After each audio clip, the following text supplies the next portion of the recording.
সিএতে নাগরিকত্ব পেতে গেলে আপনাকে আগে মানে ঘোষণা করতে হবে আপনি নাগরিক নন। সিএ ক্যাম্প সহায়তা ক্যাম্প তার জন্যই তৈরি। আপনি নাগরিক নন, মানে আপনাকে প্রথমে সারেন্ডার করতে হবে আপনি নাগরিক নন। কি রোহিঙ্গা বাংলাদেশি মুসলমানের ভোটে যারা জেতে তারা মিথ্যাচারগুলো করে। I reserve my right to file a case against Arnab দা। কেন বলছি, উনি বললেন সিএ তে বলতে হলে আগে নাগরিকত্ব সারেন্ডার করে দিতে হবে। উনি বললেন প্রফেসর, এটা তোমার চ্যানেলে বসে এটা বহুল প্রচলিত চ্যানেল, সেখানে পাবলিককে মিসগাইড করলেন, এর জন্য ওনার বিরুদ্ধে আমি মামলা করবো। শুভজিৎ, আমি এই আপনার প্রশ্নের উত্তর দিচ্ছি তার আগে একটা ছোট্ট কথা বলে নিই, জাস্ট আমি 5 সেকেন্ড সময় নেবো। সেটা হচ্ছে গত রবিবার দিন আমি সরগরম প্লাস অনুষ্ঠানে আপনাদের এই ফ্লোরেই ছিলাম।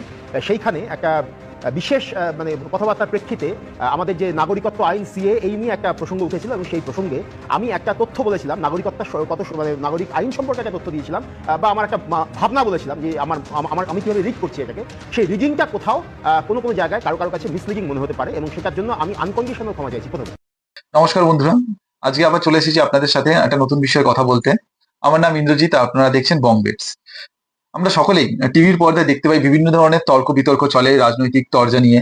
বিভিন্ন রাজনৈতিক দলের নেতারা এসে বিভিন্ন ধরনের তর্ক বিতর্ক করেন আর তারা নিজেদের মন্তব্য রাখেন। আর এই অনুষ্ঠানগুলোতে দেখবেন স্টার্টিং এ অথবা শেষের দিকে একটা ডিসক্লেমার দেওয়া হয়, যেখানে বলে দেওয়া হয় এই অনুষ্ঠানে যে মন্তব্য করা হয়েছে তার জন্য দায়ী হচ্ছেন অতিথিরাই, আর এই অনুষ্ঠানে বা চ্যানেলের কোনো দায়িত্ব নেই এর বিষয়ে।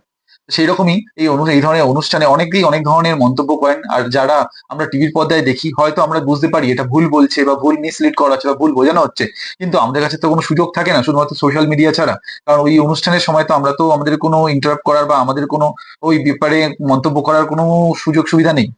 কিন্তু এই মুহূর্তে একটি বিশেষ ঘটনা ঘটে গেছে, যেটা নিউজ চ্যানেলে বহু চর্চিত ঘটনা। এই মুহূর্তে এক বিশেষ অতিথিকে দেখা গেছে, রাজনৈতিক দলের অতিথি হিসেবে উনি পরিচিত। উনি একটি মিসলিড করছিলেন বা ভুল ইনফরমেশন করছিলেন সিএএ নিয়ে। আর সেই কারণে এই সিএএ নিয়ে যে উনি মিসলিড করছিলেন তার ফলে তার উপর একটি কেস করেন। আর কি কারা কেস করেন? ওই অনুষ্ঠানেই উপস্থিত আরেক অতিথি। আর এই কেস করার ফলে তিনি তার নিজের ভুলটি মেনে নেন, আর তারপরে আবার অন্য এক অনুষ্ঠানে তিনি নিজের ভুলটি মেনে সবার কাছে ক্ষমা চেয়ে নেন। কিন্তু প্রশ্ন হচ্ছে, প্রথমবার উনি যখন নিজের একটা মিসলিড করা ইনফরমেশন দিয়ে সবাইকে অলরেডি একটা ভুল ইনফরমেশন পাস করে দিলেন বা ভুল ইনফরমেশন বলে দিলেন, সেইগুলো তো বাকিদের মধ্যে ওই ইনফরমেশন গুলো চলে গেল, তারা তো ভুল বুঝলেন। সেইগুলো কেন ওই অনুষ্ঠানে ওই সময়ে সেগুলোকে ঠিক করে নেওয়া হবে না? এইটা তো একটা নিউজ চ্যানেলের অবশ্যই একটা দায়িত্ব।